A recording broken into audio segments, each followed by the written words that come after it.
With the news of Pochettino's departure, it is now time to take a look at the managerial list going around for the potential replacements at Chelsea. This video will contain bite-sized analysis for each manager, their key principles and formation/patterns, and then how it could look at Chelsea for each one. Once we have more information, I'll be working on a more in-depth video on the most likely candidates, or if we get a decision from the board or that comes out in the next few days, then a video will be dedicated to that one specific manager. But let's get into it, starting with Michel from Girona. So starting with Michel from Girona, he starts in a 4-3-3, but it's sort of an asymmetric dynamic to his teams that form this 3-1-3-3 formation out in possession. The left side for Girona is a lot more relational and it has a lot of rotations, whereas the right side is a more rigid structure where they stick to their positions and the right winger holds the right width. The centre mids on that side sort of stick to those zones and the right back sort of becomes that right centre back / right back hybrid and sticks to that. So it's more rigid on that right side, but the left side is a lot more relational and they can move between zones, as you see with the left back a lot. Out of possession, you sort of form this 4-4-2 and they look to counter-press aggressively when they lose the ball. Sometimes they even drop into this 5-3-2 to be compact defensively out of possession. This could be how Chelsea set up in that 3-1-3-3 build-up formation under Michel. So you'd sort of see Colwill left centre-back, Fofana, and then Reece James coming in from that right-back. So this could also be Gusto. You'd then allow Cucurella to still invert. Casado or Enzo could take that sole pivot role, and then the other would join the midfield 3 line in front, along with the inverted fullback being Cucurella and the other number 8 in the team. So here's a picture showing that dynamic, where you've got the 3 at the back, the 1 holding, and then you've got the people holding the width, and you've got your central centre mids and the left back who is circled to show he is in that midfield 3. However, in more sustained possession, you would see this become more of a 3-2-5. And this, as you can see, finds the left back in more of a number 10 role with those relational systems. So maybe a Quindasili Hartman as a signing would be better for this role than a Cucurella if they're going to be popping up in the 10 more often than not. Moving on to Sebastian Hoeness of Stuttgart, he plays in that 4-2-3-1 starting shape, but similar to De Zerbi, he wants to bait the press and sort of create that 4-2-4 formation. But also what we see with him is almost a 3-3-4 to almost provide a better rest defence, and he's like a safer version of De Zerbi's football with a better foundation behind the ball if it does break. So it is a safer, more occupied version of that 4-2-4, but in a 3-3-4 formation to sustain possession higher up the pitch and control the ball and have more emphasis on controlling the game with a controlled manner that puts you in a position to not concede goals while still having that attacking flair and looking to bait the press in possession. Similar to De Zerbi, he also looks to stagger his pivot heights so that you can make those third man combinations. But as I said, having that 3-3 base left there leaves for a more formidable rest defence. And as you can see on the screen now, you can sort of see a 4-4-2 out of possession shape. Here's how that 3-3-4 could look at Chelsea, with Cucurella still inverting from left back and having Enzo and Casado, so making that midfield 3, and that would be a very strong base foundation to build from. Once establishing stabilised possession higher up the pitch, you would sort of see this shape where it's still a 3-3-4, but there's a lot more movement, and this is where you get to the relational phase of Hoeness' play, where he'll allow Jackson and Palmer, those sort of players, to drop in deep and Kunku to come in off the wing and into those number 10 areas, and a lot of players to then replace each other in zones as long as they are replacing each other and still have that strong base of 3-3 behind. As long as you're still creating that, they'll allow players to move in and out of zones to then make attacking moves and find solutions.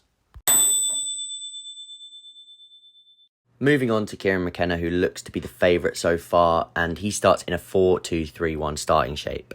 Again, McKenna is another manager that has some of those 4-2-4 principles of De Zerbi, with the wingers staying nice and high to pin the defensive line, and the other two, so the strike, usually for De Zerbi it would be the striker and the 10, but for McKenna it seems to be the left wing and the 10 that drop in to make that box midfield. McKenna is a very dynamic coach and he's proactive. He's willing to make changes to get the upper hand in games, and he has many tools in his toolbox. He's not just stuck to one style of play. He likes to dominate the ball, but in different ways and within his tactical framework. He's willing to go direct. His left back's willing to provide width. Leif Davis has been excellent at doing that for him this season, and they've scored loads of goals from crosses and cutbacks from this. They then have Luongo in DM, who then drops into that left space and creates from that deep left-hand side position where Leif Davis has pushed on and allows that central midfielder to create from deep. They've got many different tactical nuances that can be made within one framework. Then it's important to say out of possession, they play in this compact 4-2-3-1. So basically exactly how they start their starting shape, and it is in the same way configured with the nominal back four, 2 DMs, 3 across the front, and then the striker. I think I need to go into a lot more detail. I think I'm going to do a big deep dive video on McKenna because I think there's just so much to get into with him, and especially because he is actually the current favourite according to a lot of sources. How this team could be formed under McKenna, again, you get that Enzo and Caicedo pivot. I think Enzo being able to drop into that left centre-back, sort of left-back creative zone, such as Toni Kroos does for Real Madrid, that would get the best out of him. I think they're just so similar in terms of how they're built as players, and you'd get the best out of Enzo that way. I think the only thing is here is Cucurella. You wouldn't necessarily want him being that left wing width provider. So maybe in this sense it would be Chilwell or a new signing.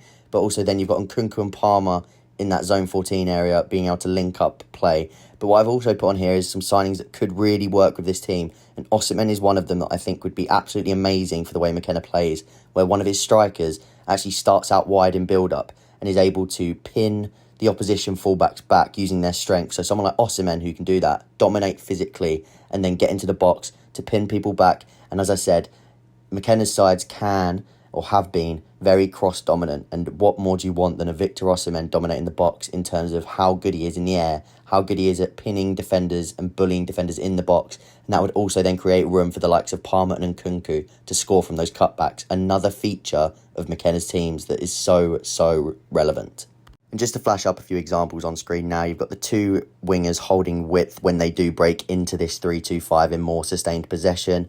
And as you can see here, Leif Davis is currently out of the picture, but it does sort of form that 4-2. But Leif Davis is slightly higher up, ready to attack that wing, as we spoke about, which he does so well. And then here you can sort of see that back 4, one just out of the picture there in that back 4. And then the 2 pivot very close together, deeper in there. And then those 2 zone 14 players, as we spoke about earlier, coming in to collect the ball. And the other wingers are out of picture. They're the ones pinning defenders back. So one of them probably being the striker and one of them being the winger. Now let's move on to Enzo Maresca, who starts in a 4-3-3 starting shape.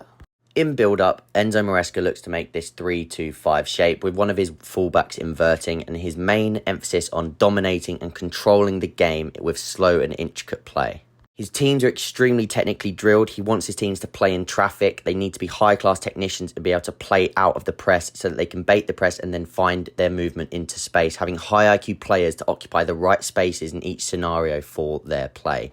He also wants to find 1v1 isolations for his wingers, having very good 1v1 specialists out wide to be able to create chances from those 1v1 isolations that are formed for them by their build-up play. So this would be the likes of Mavididi and Fatowu this season.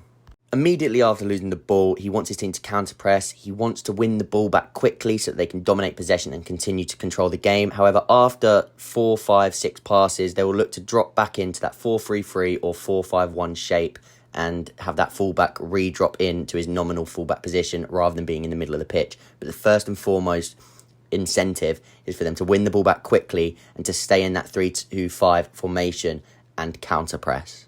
This is how it could look with Maresca if you copy and pasted his framework. It would probably be Cucurella, so they'd probably switch the dynamics so that the left-back becomes the inverter. This would mean Enzo would have to play slightly further forward, but would he be able to drop in and pick the ball up and sort of play as that loose number 10 or like loose number 8 creatively? I think he would in that box midfield.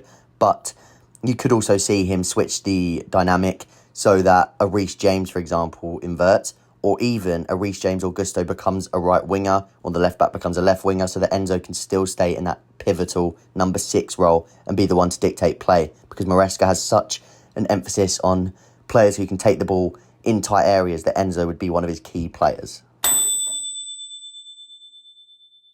I'm not going to go into this one too much because I've already got a whole video out on him, but flashing up on screen now is some of the pictures I have from my video from De Zerbi and how it would look at Chelsea. So go and check that out if you haven't seen that already.